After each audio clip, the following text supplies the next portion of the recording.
कोई गरीब पिता अपने बच्चों को पैसे के बारे में क्या सिखा सकता है? वो सिर्फ इतना ही कह सकता है कि स्कूल जाओ और मेहनत से पढ़ो। हो सकता है वो बच्चा अच्छे नंबरों से कॉलेज की पढ़ाई पूरी कर ले, फिर भी पैसे के मामले में उसकी मानसिकता और उसके सोचने का ढंग एक गरीब आदमी जैसा ही बना रहेगा। ये सब उसने तब सीखा था जब वो छोटा बच्चा था। पैसों का टॉपिक स्कूलों में नहीं पढ़ाया जाता। स्कूलों में एकेडमिक और प्रोफेशनल स्किल्स पर जोर दिया जाता है, न कि पैसों से जुड़े स्किल पर। इससे यह साफ हो जाता है कि जिन स्मार्ट बैंकर्स, डॉक्टर्स और अकाउंटेंट्स के स्कूल में अच्छे नंबर आते हैं, वे जिंदगी भर पैसे के लिए संघर्ष क्यों करते हैं। हमारे देश पर जो भारी कर्ज लदा हुआ है, वो भी काफी हद तक उन बेहद पढ़े लिखे राजनेताओं और गवर्नमेंट ऑफिसर्स के कारण हुआ है जो इकोनॉमिक पॉलिसी बनाते हैं। और मजे की बात यह है कि वो पैसों के बारे में बहुत कम जानते हैं। मैं अक्सर नई सदी में आने वाली समस्याओं के बारे में सोचता हूं। तब क्या होगा जब हमारे पास ऐसे करोड़ों लोग होंगे जिन्हें फाइनेंशियल और मेडिकल हेल्प की जरूरत होगी। पैसों से जुड़ी मदद के लिए या तो वे अपने परिवारों पर या फिर गवर्नमेंट पर निर्भर होंगे। क्या होगा जब मेडिकेयर और सोशल सिक्योरिटी के पास का पैसा खत्म हो जाएगा? किस तरह कोई देश तरक्की कर पाएगा अगर पैसे के बारे में पढ़ाई की जिम्मेदारी माता पिता के ऊपर छोड़ दी जाएगी, जिनमें से ज्यादातर गरीब हैं या गरीब होंगे? क्योंकि मेरे पास दो प्रभावशाली डैडी थे, इसलिए मैंने दोनों से ही सीखा। मुझे दोनों की सलाह पर सोचना पड़ता था। इस तरह से सोचते सोचते मैंने यह भी जान लिया कि किसी इंसान के विचार उसकी जिंदगी पर कितना जबरदस्त असर डाल सकते हैं। एग्जाम्पल के तौर पर एक डैडी को यह कहने की आदत थी, मैं इसे नहीं खरीद सकता। दूसरे डैडी इन शब्दों के इस्तेमाल से चिढ़ते थे। वे जोर देकर कहा करते थे कि मुझे इसके बजाय यह कहना चाहिए कि मैं इसे कैसे खरीद सकता हूं। पहला सेंटेंस नेगेटिव है और दूसरा सवाल उठाने वाला। तो पहले में बात खत्म हो जाती है और दूसरे में आप सोचने के लिए मजबूर हो जाते हैं। मेरे जल्द ही अमीर बनने वाले डैडी ने मुझे समझाया कि जब हम कहते हैं कि मैं इसे नहीं खरीद सकता, तो हमारा दिमाग काम करना बंद कर देता है। इसके बजाय जब हम ये सवाल पूछते हैं कि मैं इसे कैसे खरीद सकता हूं, तो हमारा दिमाग काम करने लगता है। उनका यह मतलब नहीं था कि आपका जिस चीज पर दिल आ जाए उसे खरीद ही लें। वे लगभग दीवानगी की हद तक अपने दिमाग को कसरत करवाना चाहते थे, क्योंकि उनके ख्याल से दिमाग दुनिया का सबसे ताकतवर कंप्यूटर है। मेरा दिमाग हर रोज तेज होता जाता है क्योंकि मैं इसकी कसरत करता रहता हूं। यह जितना तेज होता जाता है, मैं इसकी मदद से उतना ही ज्यादा पैसा कमा सकता हूं। उनका मानना था कि यह कहना कि मैं इसे नहीं खरीद सकता दिमागी आलस की पहचान है। हालांकि दोनों ही डैडी अपने काम में कड़ी मेहनत करते थे, पर मैंने देखा कि पैसे के मामले में एक डैडी की आदत यह थी कि वह अपने दिमाग को सुला देते थे और दूसरे डैडी अपने दिमाग की लगातार कसरत करवाते रहते थे। और इसका लॉन्ग टर्म नतीजा यह हुआ कि एक डैडी फाइनेंशियल रूप से बहुत अमीर होते चले गए, जबकि दूसरे डैडी लगातार कमजोर होते गए। इसे इस तरह से समझें कि एक इंसान हर रोज एक्सरसाइज करने के लिए जिम जाता है, जबकि दूसरा इंसान अपने सोफे पर बैठकर टीवी देखता रहता है। शरीर की सही एक्सरसाइज से आप ज्यादा हेल्दी हो सकते हैं और दिमाग की सही एक्सरसाइज से आप ज्यादा अमीर हो सकते हैं। आलस से सेहत और पैसा दोनों का नुकसान होता है। मेरे दोनों डैडियों की मेंटालिटी में जमीन आसमान का फर्क था। पुअर डैडी की सोच थी कि अमीरों को ज्यादा टैक्स देना चाहिए ताकि बेचारे गरीबों को ज्यादा फायदा मिल सके, जबकि अमीर डैडी कहते थे कि टैक्स उन लोगों को सजा देता है जो कुछ प्रोड्यूस करते हैं और उन लोगों को इनाम देता है जो प्रोड्यूस नहीं करते। पुअर डैडी सिखाते थे कि मेहनत से पढ़ो ताकि तुम्हें किसी अच्छी कंपनी में जॉब मिल जाए, जबकि अमीर डैडी की सीख ये थी कि मेहनत से पढ़ो ताकि तुम्हें किसी अच्छी कंपनी को खरीदने का मौका मिल जाए। पुअर डैडी कहते थे, मैं इसलिए अमीर नहीं हूं क्योंकि मुझे तुम बच्चों को पालना पड़ता है। अमीर डैडी कहते थे, मुझे इसलिए अमीर बनना है क्योंकि मुझे तुम बच्चों को अच्छे से पालना है। अमीर डैडी डिनर के टेबल पर पैसे और बिजनेस के बारे में बात करने के लिए हमेशा एनकरेज करते थे। पुअर डैडी खाना खाते समय पैसों की बातें करने के लिए मना करते थे। पुअर डैडी का कहना था, जहां पैसे का सवाल हो सुरक्षित कदम उठाओ, रिस्क मत उठाओ। अमीर डैडी का कहना था, रिस्क का सामना करना सीखो। एक का मानना था, हमारा घर ही हमारा सबसे बड़ा इन्वेस्टमेंट और हमारी सबसे बड़ी प्रॉपर्टी है। दूसरे का मानना था, मेरा घर मेरी जिम्मेदारी है, और अगर आपका घर आपकी नजरों में आपका सबसे बड़ा इन्वेस्टमेंट है तो आप गलत हैं। दोनों ही डैडी अपने बिल समय पर चुकाते थे, पर उनमें से एक सबसे पहले अपने बिल चुकाते, जबकि दूसरे सबसे आखिर में। एक डैडी का यह मानना था कि कंपनी या गवर्नमेंट को आपका ध्यान रखना चाहिए और आपकी जरूरतों को पूरा करना चाहिए। वे हमेशा सैलरी में बढ़ोतरी, रिटायरमेंट प्लान, मेडिकल बेनिफिट, बीमारी की छुट्टी, छुट्टियों के दिन और बाकी फैसिलिटी के बारे में चिंतित रहते थे। वे अपने दो चाचाओं से बहुत प्रभावित थे जो आर्मी में चले गए थे, और 20 साल के एक्टिव जीवन के बाद उन्होंने अपने रिटायरमेंट और जीवन भर के आराम का इंतजाम कर लिया था। वे मेडिकल बेनिफिट के विचार को पसंद करते थे और आर्मी द्वारा अपने रिटायर्ड एम्प्लॉयज को दी जा रही सुविधाओं की भी तारीफ करते थे। उन्हें यूनिवर्सिटी का टेन्योर सिस्टम भी काफी पसंद था। कई बार जॉब से आजीवन मिल रही सुरक्षा और जॉब के फायदे जॉब से ज्यादा इंपॉर्टेंट हो जाते हैं। वे अक्सर ये कहते थे, मैंने गवर्नमेंट के लिए बहुत मेहनत से काम किया है, इसके लिए बदले में मुझे बेनिफिट मिलने चाहिए। दूसरे डैडी पूरी तरह से फाइनेंशियल इंडिपेंडेंस में विश्वास रखते थे। वे कन्वीनियंस मानसिकता के खिलाफ थे। वे ये मानते थे कि इस तरह की मानसिकता लोगों को कमजोर और फाइनेंशियल रूप से जरूरतमंद बनाती है। उनका पक्का विश्वास था कि आदमी को फाइनेंशियल रूप से काबिल होना चाहिए। एक डैडी कुछ डॉलर बचाने के लिए परेशान रहे।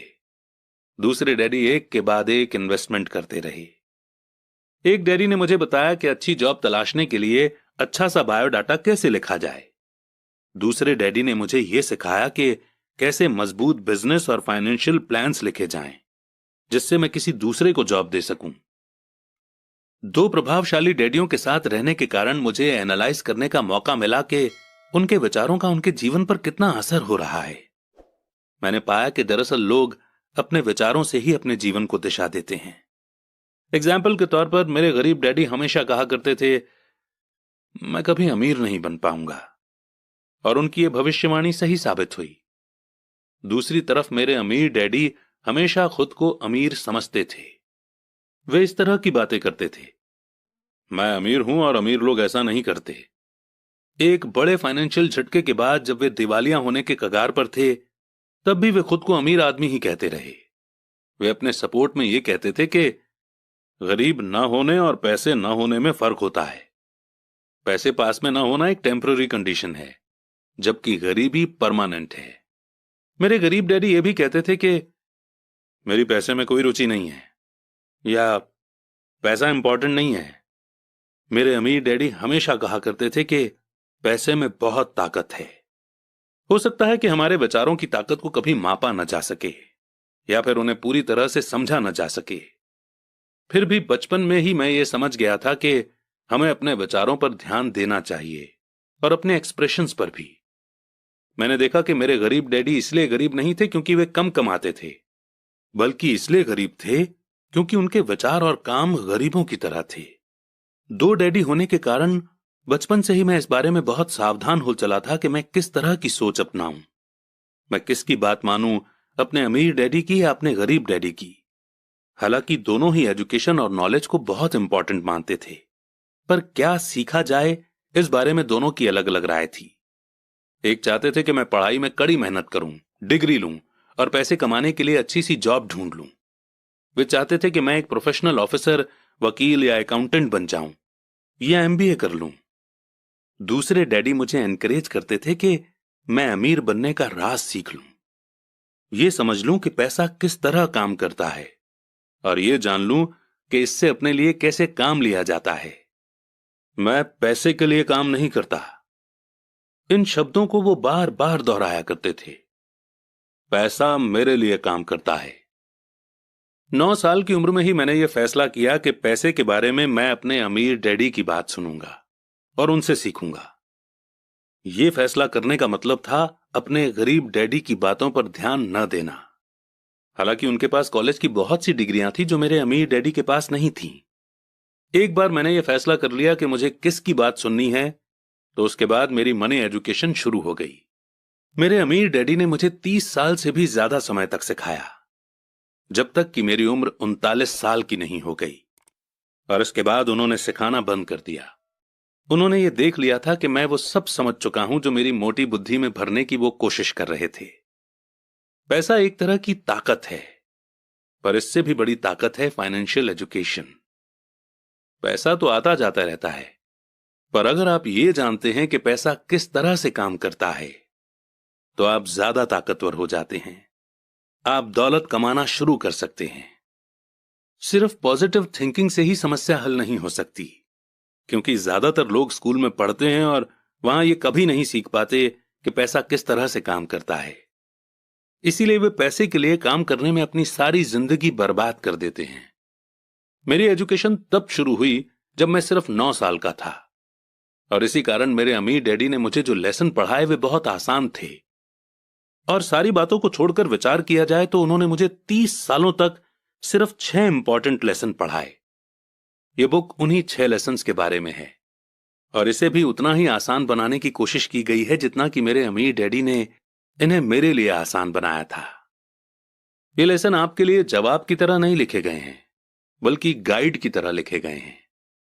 ऐसा गाइड जो ज्यादा अमीर बनने में आपकी और आपके बच्चों की मदद करेगा, चाहे दुनिया कितनी बदलती रहे।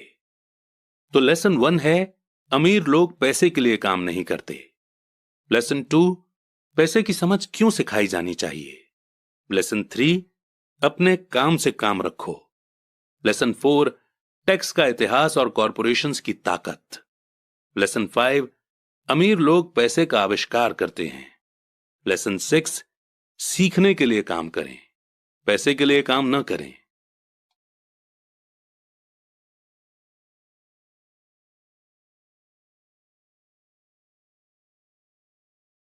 शुरुआत करते हैं चैप्टर 2 की, जिसमें हम सीखेंगे लेसन 1, अमीर लोग पैसे के लिए काम नहीं करते। डैडी, क्या आप मुझे बता सकते हैं कि अमीर कैसे बना जाए? वे सुनते ही मेरे डैडी ने अपना शाम का न्यूज़पेपर नीचे रख दिया। बेटे, तुम अमीर क्यों बनना चाहते हो? क्योंकि आज जिमी की मम्मी अपनी नई महंगी कार में आई और वो लोग पिकनिक पर अपने सी साइड वाले घर पर जा रहे थे। जिमी अपने साथ साथ अपने 3 दोस्तों को ले गया, पर माइक और मुझे नहीं ले गया। उसने हमसे ये कहा कि वो हमें इसलिए नहीं ले जाएगा क्योंकि हम लोग गरीब बच्चे थे। उसने ऐसा कहा? डैडी ने आश्चर्य से पूछा। हां, बिल्कुल ऐसा ही कहा, मैंने दर्द भरी आवाज में कहा। डैडी ने अपना सिर हिलाया, नाक तक चश्मे को चढ़ाया और फिर न्यूज़पेपर पढ़ने लगे। मैं उनके जवाब का इंतजार करता रहा। यह 1956 की बात है, तब मैं 9 साल का था। किस्मत की बात थी कि मैं उसी पब्लिक स्कूल में जाता था जिसमें अमीर लोगों के बच्चे पढ़ते थे। हम शुगर प्लांटेशन के एरिया में रहते थे। प्लांटेशन के मैनेजर और उस एरिया के बाकी अमीर लोग जैसे डॉक्टर, बिजनेसमैन और बैंकर अपने बच्चों को फर्स्ट क्लास से 6th क्लास तक इसी स्कूल में भेजते थे। 6th क्लास के बाद बच्चों को प्राइवेट स्कूलों में भेजा जाता था। अगर मेरा परिवार सड़क के दूसरी साइड पर रह रहा होता तो मुझे अलग तरह के स्कूल में भेजा जाता, जहां मेरे जैसे परिवारों के बच्चे पढ़ते थे। 6th क्लास के बाद इन बच्चों की तरह मैंने भी पब्लिक इंटरमीडिएट और हाई स्कूल किया होता, क्योंकि उनकी ही तरह मेरे लिए भी प्राइवेट स्कूल में जाना पॉसिबल नहीं था। मेरे डैडी ने आखिर न्यूज़पेपर को रख दिया। मुझे पता था कि वे क्या सोच रहे थे। उन्होंने धीमे से शुरुआत की। अगर तुम अमीर बनना चाहते हो तो तुम्हें पैसे बनाना सीखना चाहिए। मैं पैसे बनाना किस तरह सीख सकता हूं? अपने दिमाग के इस्तेमाल से, उन्होंने मुस्कुराते हुए कहा, जिसका असली मतलब यह था कि बस मैं तुम्हें इतना ही बता सकता हूं, या मैं इसका जवाब नहीं जानता, इसलिए मुझे तंग मत करो। एक पार्टनरशिप हुई। अगली सुबह मैंने अपने सबसे अच्छे दोस्त माइक को अपने डैडी की बातें बताईं। जहां तक मुझे याद है, उस स्कूल में माइक और मैं 2 ही गरीब बच्चे थे। माइक भी मेरी ही तरह का था, क्योंकि वो भी किस्मत की वजह से ही उस स्कूल में था। ऐसा लगता था जैसे किसी ने कस्बे में स्कूलों की सरहदें तय कर दी थीं, और इसी कारण हम लोग अमीर बच्चों के स्कूल में पढ़ रहे थे।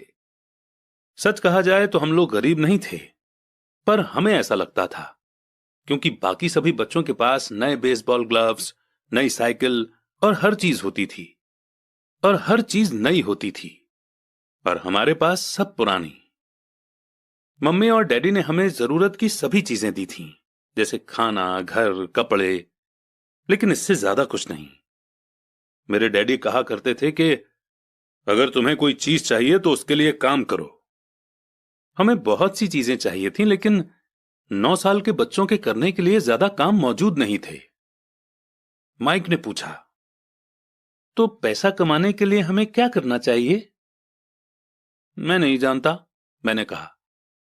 लेकिन क्या तुम इस काम में मेरे पार्टनर बनना चाहोगे? वो राजी हो गया और उस शनिवार की सुबह माइक मेरा पहला बिजनेस पार्टनर बन गया।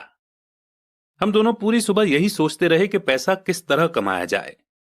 कभी कभार हम उन बेफिक्र बच्चों के बारे में बात करते रहे जो जिमी के सी साइड वाले घर पर मजे कर रहे होंगे। इससे थोड़ी चोट पहुंचती थी, पर यह चोट अच्छी थी क्योंकि इसने हमें यह सोचने के लिए मोटिवेट किया कि पैसा कैसे कमाया जाए। और आखिरकार उस दोपहर को हमारे दिमाग में बिजली कौंध गई। ये एक ऐसा आइडिया था जो माइक ने किसी साइंस की किताब में पढ़ा था। एक्साइटेड होकर हमने अपने हाथ मिलाए क्योंकि हमारे पास अब एक बिजनेस था। अगले कुछ हफ्तों तक मैं और माइक आसपास के इलाकों में भागदौड़ करते रहे। हम दरवाजों पर दस्तक देते थे और पड़ोसियों से कहते थे कि वे अपने इस्तेमाल किए हुए टूथपेस्ट ट्यूब हमारे लिए रख लें। हैरत से हमें देखते हुए ज्यादातर लोगों ने मुस्कुराकर हमारी बात मान ली। कुछ ने हमसे पूछा कि हमें टूथपेस्ट ट्यूब क्यों चाहिए। इसके जवाब में हमने कहा कि हम आपको ये नहीं बता सकते, ये एक बिजनेस सीक्रेट है। हफ्ते गुजरते गए और मेरी मां बहुत दुखी हो गई। अपने रॉ मटेरियल को इकट्ठा करने के लिए हमने जो जगह चुनी थी वो उनकी वॉशिंग मशीन के ठीक पास में थी, एक ब्राउन कार्डबोर्ड के डिब्बे में जिसमें कभी केचप की बोतलें रखी रहती थीं। आज वहां पर हमारी और पड़ोसियों के टूथपेस्ट की इस्तेमाल की हुई ट्यूब्स पड़ी थीं। आखिर एक दिन मां के सब्र का बांध टूट गया। पड़ोसियों के मुड़े तुड़े और इस्तेमाल किए हुए टूथपेस्ट ट्यूब्स को देखते देखते वो ऊब गई थीं। उन्होंने पूछा, तुम लोग क्या कर रहे हो? और मैं ये नहीं सुनना चाहती कि एक बिजनेस सीक्रेट है। इस कचरे को साफ कर दो या मैं इसे उठाकर बाहर फेंक देती हूं। माइक और मैंने उनके हाथ पैर जोड़े और उन्हें यह बताया कि जल्दी ही हमारा काफी रॉ मटेरियल जमा हो जाएगा और फिर हम प्रोडक्शन शुरू कर देंगे। हमने उन्हें बताया कि हम कुछ पड़ोसियों का इंतजार कर रहे थे ताकि वे अपने टूथपेस्ट के ट्यूब खत्म कर लें। मां ने हमें 1 हफ्ते की मोहलत और दे दी। प्रोडक्शन शुरू होने की तारीख करीब आ गई थी। प्रेशर बढ़ चुका था। हमारे वेयरहाउस के मालिक यानी मेरी मां ने हमारी पहली पार्टनरशिप कंपनी को जगह खाली करने का नोटिस थमा दिया था। अब माइक का काम यह था कि वो पड़ोसियों को अपने टूथपेस्ट जल्दी खत्म करने के लिए कहे और साथ में यह भी कह दे कि दांत के डॉक्टर्स ने कहा है कि दिन में कई बार ब्रश करना चाहिए। मैं प्रोडक्शन के प्रोसेस को ठीक ठाक करने में जुट गया। एक दिन मेरे डैडी अपने एक दोस्त के साथ कार में बैठकर जब घर आए तो वो शॉक्ड हो गए जब उन्होंने वहां 9 साल के 2 बच्चों को प्रोडक्शन प्रोसेस में पूरे स्पीड से जुटे हुए देखा। हर जगह बारीक सफेद पाउडर बिखरा हुआ था। एक लंबी मेज पर स्कूल से लाए गए दूध के छोटे कार्टन थे और हमारे परिवार की ग्रिल लाल दहकते कोयलों के साथ मैक्सिमम हीट पर जल रही थी। डैडी सावधानी से चलकर हमारे करीब आए क्योंकि हमारे प्रोडक्शन प्रोसेस ने उनके घर पर कब्जा कर लिया था, इसलिए उन्हें कार बाहर ही खड़ी करनी पड़ी। और जब वे और उनके दोस्त पास आए तो उन्होंने कोयलों के ऊपर रखा एक स्टील का बर्तन देखा जिसमें टूथपेस्ट के ट्यूब पिघल रहे थे। अब आप सोचेंगे कि टूथपेस्ट ट्यूब्स को हम क्यों पिघला रहे थे। एक्चुअली उन दिनों टूथपेस्ट प्लास्टिक के ट्यूब्स में नहीं आते थे। ट्यूब शीशे यानी कि लीड के बने होते थे। एक बार पेंट जल जाने पर हम ट्यूब्स को स्टील के बर्तन में डाल देते थे ताकि वो पिघलकर लिक्विड फॉर्म में आ सकें। इस पिघले हुए लीड को हम छोटे छोटे छेद वाले दूध के कार्टन्स में डाल रहे थे। दूध के इन कार्टनों में प्लास्टर ऑफ पेरिस भरा था। हर तरफ फैला सफेद पाउडर प्लास्टर ही था जिसमें हमने पानी मिलाया था। जल्दबाजी में मैंने उसके बैग को गिरा दिया था और पूरी जमीन ऐसे लग रही थी जैसे वहां अभी अभी बर्फ का तूफान आया हो। दूध के कार्टन बाहरी बक्से थे जिसके अंदर प्लास्टर ऑफ पेरिस के सांचे यानी कि मोल्ड थे। मेरे डैडी और उनके दोस्त हमें देखते रहे और हम पिघले हुए लीड को प्लास्टर ऑफ पेरिस के क्यूब के ऊपर छोटे से छेद में डालते रहे। संभल कर, मेरे डैडी ने कहा। मैंने बिना सिर उठाए हामी भर दी। आखिरकार जब शीशे को डालने का काम खत्म हो गया तो मैंने स्टील के बर्तन को नीचे रख दिया और फिर अपने डैडी की तरफ देखकर मुस्कुराया। उन्होंने हल्की सी मुस्कान के साथ पूछा, तुम लोग क्या कर रहे हो? हम वही कर रहे हैं जो आपने बताया था, हम अमीर बनने जा रहे हैं। हाँ, माइक ने सिर को हिलाते हुए और मुस्कुराते हुए कहा। हम दोनों पार्टनर हैं। डैडी ने पूछा, और इन प्लास्टर के सांचों में क्या है? देखिए, इसमें एक बहुत अच्छी चीज है। छोटे हथौड़े से मैंने सील को ठोका, जिससे बाहरी खोल टूट गया। सावधानी से मैंने ऊपर के आधे प्लास्टर को हटाया और जिंक का एक सिक्का बाहर गिर गया। हे भगवान, तो तुम लोग जिंक के सिक्के बना रहे थे? मेरे डैडी ने कहा। बिल्कुल सही, माइक ने कहा। हम वही कर रहे थे जैसा आपने हमसे कहा था। हम पैसा बना रहे थे। मेरे डैडी के दोस्त जोर से हंसने लगे। मेरे डैडी भी मुस्कुराए और उन्होंने अपना सिर हिलाया। उनके सामने आग और टूथपेस्ट की ट्यूब्स के बक्से के साथ सफेद धूल में लिपटे हुए दो बच्चे खड़े थे, जो इस कान से उस कान तक खुलकर मुस्कुरा रहे थे। उन्होंने हमसे कहा कि हम सब कुछ छोड़कर उनके साथ चलें और घर के सामने वाली सीढ़ी पर बैठें। मुस्कुराते हुए उन्होंने हमें जालसाजी यानी कि फेक या फ्रॉजरी शब्द का मतलब समझाया। कहने का मतलब यह है कि जो सिक्के हैं वो सिर्फ गवर्नमेंट यानी कि सरकार बना सकती है, न कि एक आम इंसान। अगर एक आम इंसान सिक्के बनाता है तो उसे जेल भी हो सकती है। हमारे सपने टूट गए थे। तो आपका मतलब यह है कि यह इलीगल है? माइक ने कांपती हुई आवाज में पूछा। इतने में डैडी के दोस्त ने कहा, छोड़ो भी, हो सकता है कि बच्चे अपने पैदाइशी टैलेंट को डेवलप कर रहे हों। मेरे डैडी उन्हें घूरते रहे। हां, यह इलीगल है, डैडी ने नरमी से कहा। पर तुम लोगों ने यह साबित कर दिया है कि तुम में बहुत ज्यादा क्रिएटिविटी और ओरिजिनल आइडिया हैं। इसी तरह आगे बढ़ते रहो, मुझे तुम पर गर्व है। निराश होकर माइक और मैं तकरीबन 20 मिनट तक चुपचाप अपना सिर पकड़कर बैठे रहे। इसके बाद हमने सारा घर साफ करना शुरू किया। पहले ही दिन हमारा बिजनेस चौपट हो गया था। पाउडर साफ करते हुए मैंने माइक की ओर देखा और कहा, मुझे लगता है जिमी और उसके दोस्त ठीक कहते हैं, हम सचमुच गरीब हैं। जब मैंने ये कहा तब डैडी बस जाने ही वाले थे। उन्होंने कहा, बच्चों, तुम गरीब तभी कहलाओगे जब तुम लोग हार मान लोगे। सबसे इंपॉर्टेंट चीज यह है कि तुमने कुछ किया। ज्यादातर लोग सिर्फ अमीर बनने के बारे में बातें करते रहते हैं और उसके सपने देखते रहते हैं। तुमने कुछ किया है। मुझे तुम दोनों पर गर्व है। मैं एक बार फिर से यही कहूंगा, आगे बढ़ते चलो, हार मत मानो। माइक और मैं खामोश खड़े रहे। ये शब्द सुनने में अच्छे थे, पर हमें यह नहीं पता था कि हमें क्या करना चाहिए। तो ऐसा क्यों है डैडी कि आप अमीर नहीं हैं? मैंने पूछा।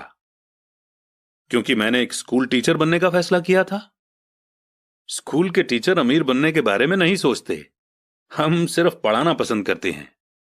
काश कि मैं तुम लोगों की मदद कर सकता, पर हकीकत में मैं ये नहीं जानता कि दौलत कैसे कमाई जाती है। माइक और मैं पलटे और अपने सफाई अभियान में जुट गए। डैडी ने कहा, हां, अगर तुम लोग ये सीखना ही चाहते हो कि अमीर कैसे बना जाता है तो मुझसे मत पूछो। माइक, तुम अपने डैडी से यह सवाल पूछो।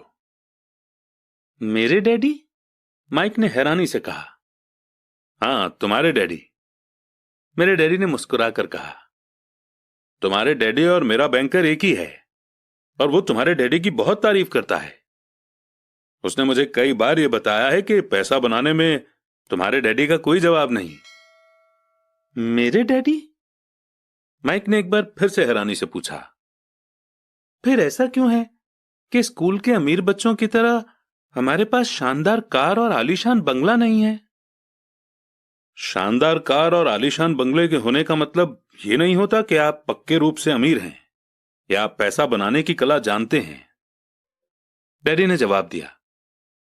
जिमी के डैडी शुगर प्लांटेशन में काम करते हैं। उनमें और मुझ में ज्यादा फर्क नहीं है। वे एक कंपनी के लिए काम करते हैं और मैं गवर्नमेंट के लिए। कंपनी उन्हें कार खरीद कर दे देती है।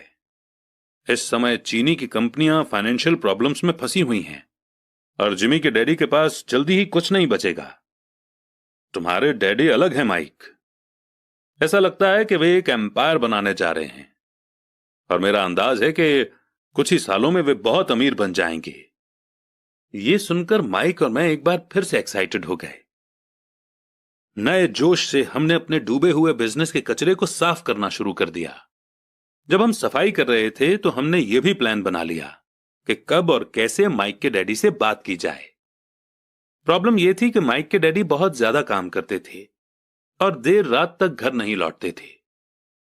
माइक के डैडी के पास कई वेयरहाउस, कंस्ट्रक्शन कंपनी, स्टोर्स की चेन और 3 रेस्टोरेंट्स थे। रेस्टोरेंट्स के कारण ही उन्हें घर लौटने में देर हो जाती थी। सफाई खत्म करने के बाद माइक बस पकड़कर अपने घर चला गया।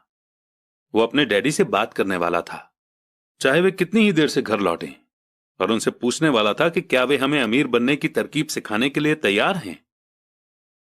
माइक ने मुझसे वादा किया कि जैसे ही वो अपने डैडी से बात कर लेगा वो मुझे फोन करेगा, चाहे कितनी ही देर क्यों ना हो जाए। फोन रात को 8:30 बजे आया। ओके, अगले शनिवार, मैंने कहा और फोन रख दिया। माइक के डैडी माइक और मुझसे मिलने के लिए तैयार हो गए थे। शनिवार की सुबह 7:30 बजे मैंने शहर के दूसरे हिस्से में जाने के लिए बस पकड़ी और सबक शुरू हुए। मैं तुम्हें 1 घंटे के 10 सेंट दूंगा। 1956 की सैलरी के हिसाब से भी 10 सेंट हर घंटे की सैलरी से कम थे। माइकल और मैं सुबह 8 बजे उसके डैडी से मिले। वे पहले से ही बिजी थे और उनके पास 1 घंटे से भी ज्यादा का काम मौजूद था। जब मैं उनके साधारण, छोटे और साफ घर के सामने पहुंचा तो मैंने देखा कि उनका कंस्ट्रक्शन सुपरवाइजर अपने पिकअप ट्रक में वहां से जा रहे थे। माइक मुझे दरवाजे पर ही मिल गया। डैडी अभी फोन पर हैं और उन्होंने कहा है कि हम लोग पीछे के एरिया में उनका इंतजार करें, माइक ने दरवाजा खोलते हुए कहा। जब मैंने उसके पुराने घर की दहलीज के अंदर कदम रखा तो लकड़ी के पुराने फर्श की चरमराहट सुनाई दी। दरवाजे के अंदर सस्ती सी चटाई थी। चटाई वहां इसलिए रखी गई थी ताकि फर्श पर पड़े अनगिनत पैरों के निशानों को छुपाया जा सके। हालांकि वो साफ थी, पर यह साफ दिखता था कि वो पुरानी हो गई थी और उसे बदल देना चाहिए। जब मैं लिविंग रूम में घुसा तो वहां मेरा दम घुटने लगा था। वहां पुराने फर्नीचर की बू आ रही थी और इसमें कोई शक नहीं है कि उस फर्नीचर को म्यूजियम में होना चाहिए था। सोफे पर 2 औरतें बैठी थीं जिनकी उम्र मेरी मां से थोड़ी ज्यादा होगी। औरतों के सामने एक आदमी मजदूरों के कपड़ों में बैठा हुआ था। उसने खाकी पैंट और खाकी शर्ट पहन रखा था, हालांकि कपड़े साफ और प्रेस किए हुए थे। उस आदमी की उम्र मेरे डैडी से लगभग 10 साल ज्यादा होगी, शायद 45 साल। ये लोग कौन हैं? मैंने पूछा। अरे ये लोग डैडी के लिए काम करते हैं। बूढ़ा आदमी उनके वेयर हाउसों को संभालता है और औरतें रेस्टोरेंट की मैनेजर हैं। और तुमने उस कंस्ट्रक्शन सुपरवाइजर को तो देखा ही होगा जो यहां से 50 मील दूर एक सड़क के प्रोजेक्ट पर काम कर रहा है। उनका दूसरा सुपरवाइजर जो बहुत से घर बना रहा है वो तुम्हारे आने के पहले ही जा चुका है। क्या ऐसा हमेशा ही होता है? मैंने पूछा। हमेशा तो नहीं, पर अक्सर ऐसा ही होता है, माइक ने कहा और मेरे पास अपनी कुर्सी खींचते हुए वो मुस्कुराया। मैंने उनसे पूछा था कि क्या वे हमें पैसा बनाना सिखाएंगे। माइक ने मुझे बताया। अच्छा, और उन्होंने इसका क्या जवाब दिया? मैंने एक्साइटेड होकर पूछा। पहले तो उनके चेहरे पर हंसी आई, फिर कुछ सोचकर उन्होंने कहा कि वे हमारे सामने एक ऑफर रखेंगे। अच्छा, मैंने कहा और अपनी कुर्सी की पीठ दीवार से टिका ली। मैं वहां कुर्सी के पिछले 2 पैरों के सहारे टिका बैठा रहा। माइक ने भी ऐसा ही किया। क्या तुम्हें पता है वो कौन सा ऑफर देने वाले हैं? मैंने पूछा। नहीं, पर हमें जल्दी ही इसका पता चल जाएगा। अचानक माइक के डैडी उस पुराने दरवाजे से घुसकर उस कमरे में दाखिल हुए जहां हम बैठे हुए थे। माइक और मैं अपने पैरों पर कूद गए, आदर के कारण नहीं बल्कि इसलिए कि हम चौंक गए थे। तो बच्चों, तैयार? माइक के डैडी ने एक कुर्सी हमारे पास खिसकाते हुए पूछा। हमने अपने सिर हिलाए और अपनी कुर्सियों को दीवार के पास से खींचकर उनके सामने रख लिया। वे एक लंबे चौड़े शरीर के मालिक थे,